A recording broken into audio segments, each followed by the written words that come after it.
দেখছেন ভাই কি দিন কাল পড়লো। কি পড়লো ভাই? ভাই একটা জিনিস ভাইবা কইতাছি দেখতাছি যে আমার মনে মনে একটা চিন্তা এলো যে দুইটা বাপ মা মিলা 10-12টা ছেলে মেয়েরে আগে মানুষ করছে। হ্যাঁ এখনো করতেছে, হ্যাঁ হাওয়ায় পিন্দা নিতে পারতেছে। আর এখন সেই ছেলে মেয়ের ওই বড় হইয়া যে দুইটা বাপ মার দায়িত্ব নিতে পারতেছে না, দুইটা খাওয়ান দিতে পারতেছে না। এইটাই মনে মনে আমি চিন্তা করতেছি আর ভাবতেছি আর কি। তার আপনার পাইলাম আমার লগে এটা শেয়ার করলাম আর কি। ভাতিজা কথাটা কইছো সত্য, কে এরকম ঘরে ঘরে আছে, বুঝতে পারছো? কি কোন আপনার এলাকা কি এরকম হই? আরে ভাই আমার ঘরের লোক হয়ে একজন আছে, মারে বাদ দে না, বাপেরে বাদ দে না। তাই নাকি? এখন আছে? এখনো আছে। আসেন আপনি যে দেখাই, প্রমাণ দেখাই। আচ্ছা এই যে চাচা। উনি নাকি? হ্যাঁ চাচা মিয়া আপনি কান্দা জানি কে রে? আমার দুঃখ বাবা বিরাট বিরাট।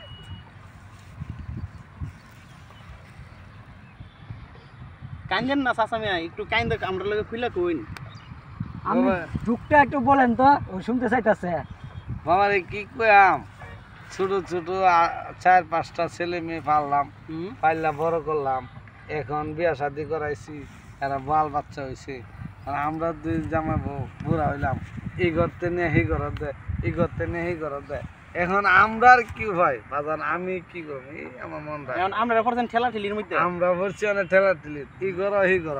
এই নীল চোখের মধ্যে আইসা চাচা এই দুঃখটা প্রকাশ করতেছে, দেখছেন নি? তার মানে দাঁড়াইলো কি যে আপনারা দুই জামাই বউ মিল্লা 10-12টা ছেলে মেয়ে মানুষ করছেন, হাওয়ায় নিতারছেন।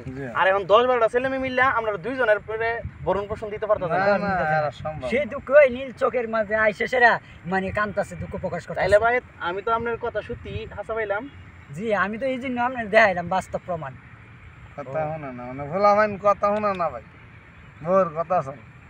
এই তো এটাই ও যেটা কই দুই বাপ মা ছেড়ের বাল। আচ্ছা চাচা মিয়া, তাইলে আমি আপনারা জিজ্ঞাসা করি, আপনার কোন ছেলে মেয়ে কি এখন কি আপনার বাড়িতে আছে? একজন বাইতেছে, আর অন্যগুলা সবাই মানে হেরা সব ইটালি। ইটালি। আর একজন বাড়িতে আছে? একজন বাইতেছে ওই দেন হারা, ওই ওই যে দেখাতে মধ্যে দাঁড়ানো আছে ওই লোকটাই। বুঝছিল। আচ্ছা তো আমরা জিজ্ঞাসা করি ওই লোকটারে। হ্যাঁ ভাই বলেন। আপনার একটা কথা জিজ্ঞাসা করতাম। ওই যে ওইখানে টিলার মধ্যে যে একটা মুরগি বসে আছে দেখছেন তো? হ্যাঁ ও উনি? ওই লোকটা কে হই? উনি তো আমার আব্বা। ওই লোকটা তো এখানে বসে কানা কাটি করতেছে, তখন জিজ্ঞাসা করলাম মুরব্বী আপনি কান্দতেছেন তো? তখন বললো যে আমার ছেলে মেয়ে আমার ভাত গরম পোষণ দেয় না, এই কারণে আমি বসে কান্দতেছি আর কি। এইটাই জিজ্ঞাসা করতে এলাম আর কি, যে আপনার বাপ মারে কি কারণে আপনি ভরণ পোষণ দিন না? আমার বাপ মারে তো আমার করার কোনো কমতি নাই। হ্যাঁ আমি আমার বাপ মারে করার কোনো কমতি নাই। যদি আমি যখন বাড়িতে বাড়ি আবুরি, তখন তার আমার আব্বা আম্মা হব নিতারি না, ঠিক আছে? তখন তো অনুমতি জায়গা আমার বউর কাছে, বউয়ে যা করে তা হইতো। আর এখন তো বুঝে নই, বউর কথা না শুনলে কিন্তু আমারও বাত নাই। যে জামানা পড়ছে এখন বউর কথা শুনতে হয়, বাধ্যতামূলক বউর কথা শুনতে হয়।